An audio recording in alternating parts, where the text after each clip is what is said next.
আশাবাদী যথেষ্ট আৰু জিকিম বুলি ভাবিছোঁ। সেইটোৱে টেনশ্যন অলপ হৈ আছে নেকি? টেনশ্যন সিমান নাই।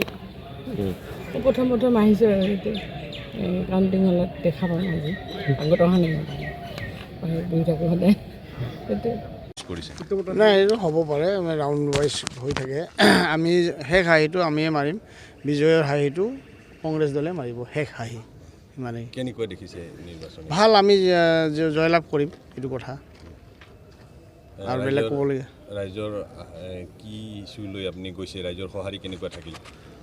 ৰাইজৰ সঁহাৰি আমি যথেষ্ট লাভ কৰিছোঁ। যেতিয়া আমি প্ৰচাৰ চলিছিলে নিৰ্বাচনী প্ৰচাৰ, সেই সময়ত আমি যথেষ্ট সঁহাৰি লাভ কৰিছোঁ আৰু ৰাইজে পৰিৱৰ্তন বিচাৰিছে, উন্নয়ন বিচাৰিছে, পৰিয়ালবাদ বিচৰা নাই আৰু যিখিনি বিভাজনমুখী ৰাজনীতি বা বিদ্বেষপূৰ্ণ ৰাজনীতি এই যিবিলাক ৰাইজে দেখা পালে যোৱা 38টা বছৰে, তাৰ পৰা পৰিত্ৰাণ বিচাৰিছে, মুক্তি বিচাৰিছে আৰু এইবাৰ ৰাইজে তাৰ সপক্ষে ভোট দিছে বুলি মই ভাবোঁ।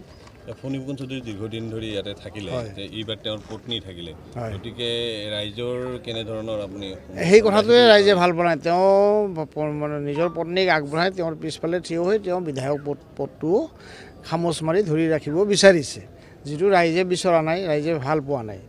একেজন মানুহকে সাংসদ আৰু একেজন মানুহে কৌশলপূৰ্ণভাৱে বিধায়কৰ পদটো ধৰি ৰাখিব, এই কথাটো আৰু যদি তেনেকুৱা কথা হয় তেতিয়াহ'লেতো দুৰ্ভাগ্যপূৰ্ণ দিন হ'ব ৰাইজৰ কাৰণে, গণতন্ত্ৰৰ কাৰণে, যদি সেইটোৱে হয়।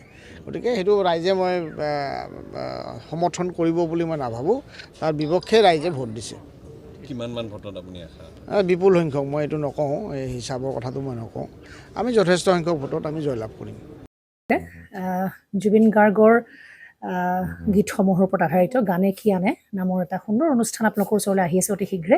অহা 15 আগষ্টৰ পৰা ধেমাজিৰ পৰা প্ৰথম অডিশ্যন আৰম্ভ হ'ব আৰু সেই অডিশ্যনৰ যোগেদি বিভিন্ন কণ্ঠশিল্পীসকলে যিসকলে এই অনুষ্ঠানত যোগদান কৰিব বিচাৰে তেওঁলোকে এই অডিশ্যনৰ যোগেদি আগবাঢ়ি আহক আৰু জুবিন গাৰ্গৰ বহুত ভাল লগা গান আমি সদায় শুনি আহোঁ আৰু আপোনালোকৰ যদি ভাল লগা গান থাকে, জুবিন গাৰ্গৰ আপোনালোকে গাই ভাল পায়, তেন্তে অডিশ্যনত যোগদান কৰক। মোৰ ফালৰ পৰা আন্তৰিক শুভকামনা থাকিল এই সম্পূৰ্ণ অনুষ্ঠানটোলৈ।